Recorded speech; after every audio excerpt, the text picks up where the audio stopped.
சூப்பராக இருந்தது படம். என்ன மெசேஜ்னால் எப்படி சொல்கிறதுன்னு தெரியல. ஆனால் டைம் போனதே எங்களுக்கு தெரியல. ஆனால் ஒருத்தவங்க கூட இருந்துட்டு இது பண்ணுறாங்க லாஸ்ட் டைம் வரைக்கும். அந்த சூப்பராக இருக்குது.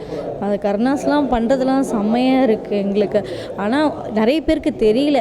தெரிஞ்சதுன்னு நினச்சிக்கோங்களேன், செம்மையாக போகும் படம்.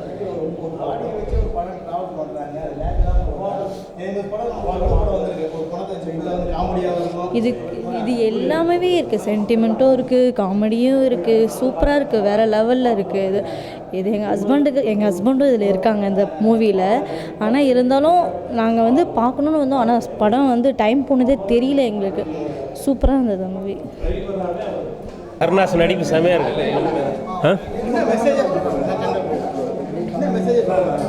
நல்லா இருக்குது படம், நல்லா இருக்குது, அருமையாக எடுத்துருக்காங்க, சூப்பராக இருக்குது. விமல் ஆக்டிங் நல்லா இருக்குது, கருணாஸ் ஆக்டிங் ரொம்ப சூப்பராக இருக்குது. எத்தனை வாட்டினாலும் பார்க்கலாம் படத்தை. ஆமாம் எடுமா சார். அதாவது சார், இன்றைக்கி 4 படம் தான் சார். இன்றைக்கி அவார்டு ஃபிலிம் வாங்கின ஃபிலிம் வாழை அண்டு பூரி படம். அந்த படம் கண்டிப்பாக மக்கள் பார்க்கறதுக்கு எல்லோரும் போயிட்டாங்க. இந்த படத்துக்கு கொஞ்சம் மக்கள் இன்றைக்கி கம்மி, ஆடியன்ஸ் கம்மி, லேட் பிக்கப் ஆகும் படம். விமல் ரொம்ப நல்லா பண்ணிருக்கார் சார், ரொம்ப நல்லா பண்ணுறாரு. மெசேஜ் என்ன சொல்கிறாருன்னா, அமரர் ஓதி டிரைவராக இருக்கார் சார். அவர் 2 குழந்தை அவருக்கு செத்து போயிடுது. 3வது குழந்தைக்கு அவருக்கு பணம் இல்லை, அந்த குழந்தைய பார்த்து பணம் இல்லை. அதனால் ஒரு பாடியை தூக்கிட்டு சென்னையிலேருந்து ஒரு லாங் டிஸ்டன்ஸ் போகிறாரு. போகிறதுக்குள்ளே என்னென்ன ஆகுது அதான். கடைசியில் ஒரு டான்ஸை ஆடுறாரு பாருங்கள், அட்டகாசம் சார். சாவுக்கு எப்படி டான்ஸ் ஆடணுமோ அதே மாதிரி பண்ணுறாரு Vimal. Back to form. Karunas ஆக்டிங்கு எங்கேயோ சார் இது ரொம்ப நல்லா பண்ணுறாரு, உயிரை விட்டு பண்ணிருக்காரு சார்.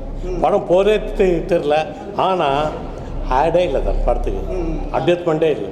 ஏன்னு தெரியல, எதனால் அப்படி பண்ணாங்கன்னு தெரியல. படம் லேட் பிக்கப் ஆகும். ரொம்ப நல்லா இருக்குது சார். டைட்டில் என்ன சார் பெருசாக இருக்குது, போக முடிய வெகு தூரம் இல்லைன்றது என்ன பெரிய பெருசாக இருக்குன்னு எனக்கு தெரியல. நீங்கள் சொல்கிறது ரொம்ப நல்லா இருக்குது சார். அப்படிலாம் ஒன்றுமே கிடையாது. யார் சொன்னால் ஸ்லோவாக போகுதுன்ட்டு. நான் இந்த படம் நான் இப்போ 2வது தடவை பார்க்குறேன். ஓகேங்களா, இன்னைக்கு மார்னிங் ஷோ தானே போட்டிருக்காங்க, நான் முன்னாடியே பார்த்துருக்கேன் படம்.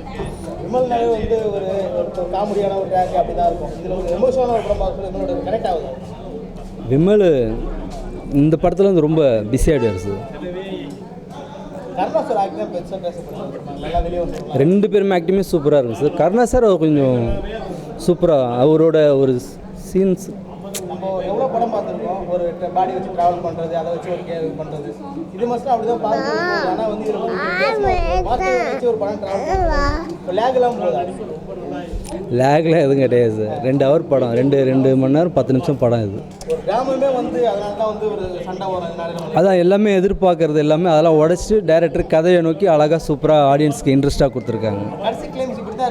யாருமே எதிர்பார்த்துருக்க மாட்டாங்க. இல்லை, பார்த்துருக்க முடியாது, வாய்ப்பே இல்லை. சூப்பரான கிளைமேக்ஸ். நல்ல ஸ்டோரி. கதையில் நாங்கள் ஒண்டி போயிட்டோம். நல்லா இருந்தது.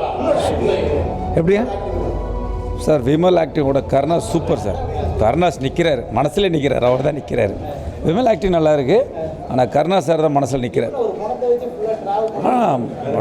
படத்தை நல்லா எடுத்திருக்காங்க. நிறைய பேருக்கு எனக்கு தெரியல. இந்த படம் இப்போ வேணால் ஜனம் கம்மியாக இருக்கலாம், ஆனால் கண்டிப்பாக இது ஜனம் நிறைய பேர் வருவாங்க, கண்டிப்பாக வருவாங்க. நல்ல ரீச் ஆகும் படம். ஒவ்வொரு மனிதனை புரிஞ்சிச்சு வாழ்க்கையில் நடக்க வேண்டிய ஒரு விஷயம் அது. பொறுமை தேவை. அது எவ்வளோ பொறுமையாக இருக்கணும், என்ன கஷ்டமாக இருந்தாலும் இருக்கணுங்கிறத தெரிஞ்சுக்கணும் எல்லோரும்.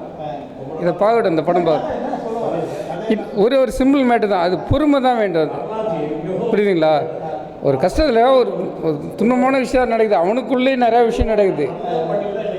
அதுலேருந்து எப்படி மீண்டு வராங்கிறது அது அடுத்த பட்சம். அது கடைசியில் உணர்றான். அதை நம்மள மாதிரி மற்றவங்களுக்கு கஷ்டம் இருக்கும் அப்படின்னு நான் தெரிஞ்சுக்கிறேன்.